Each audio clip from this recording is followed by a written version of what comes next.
déverrouiller et donner plus de liberté dans l'économie française, en particulier sur le marché du travail, ne peut éventuellement s'entendre et servir à quelque chose que dans une économie qui n'est pas ouverte à tous les vents et qui est protégée.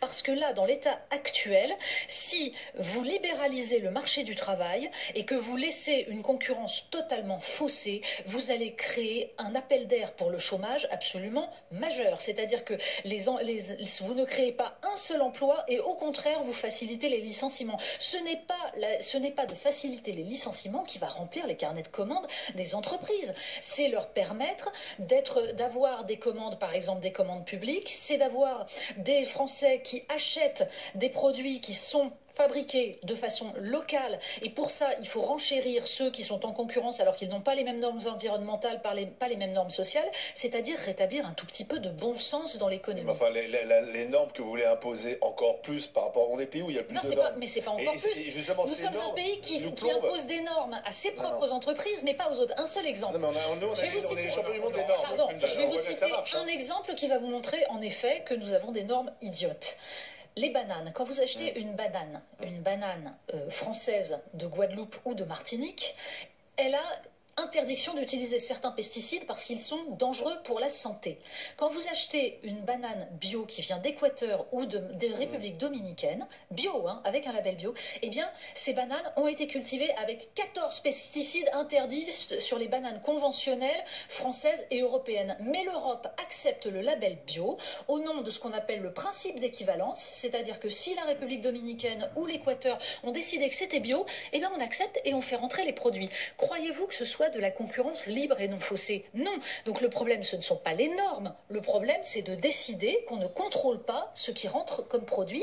Et ce n'est pas bon pour le consommateur. C'est une tromperie du consommateur. Oui, mais c'est idéologique finalement.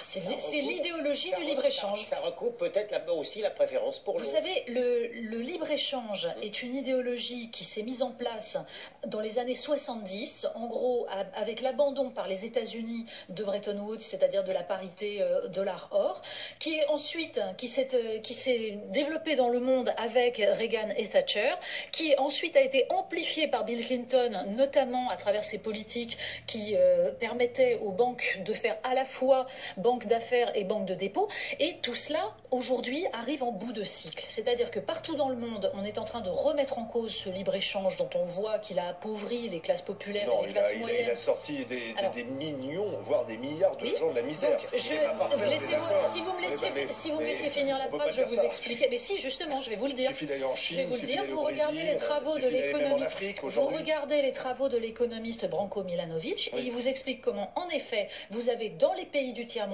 des gens qui sont sortis de l'extrême pauvreté, mais ça ne s'est absolument pas fait par une redistribution des richesses, et notamment en prenant sur les plus riches de ces pays et des pays occidentaux. Ça s'est fait au détriment des classes populaires et des classes moyennes des pays occidentaux. C'est ça qui ne va pas. Donc vous avez plus d'inégalités, et ce sont les classes moyennes et populaires un monde où il y avait 5 puissances qui dominaient. Le monde est plus complexe, le monde est plus ouvert, et il y a de grandes puissances qui n'existaient pas, qui existent aujourd'hui. Vous trouvez formidable l'appauvrissement. Mais revenir en arrière, c'est pas la solution, parce qu'on ne reviendra pas en arrière. Qui a dit qu'on revenait en arrière? Vous êtes en train de nous faire Thatcher, Reagan, on ne reviendra pas avant.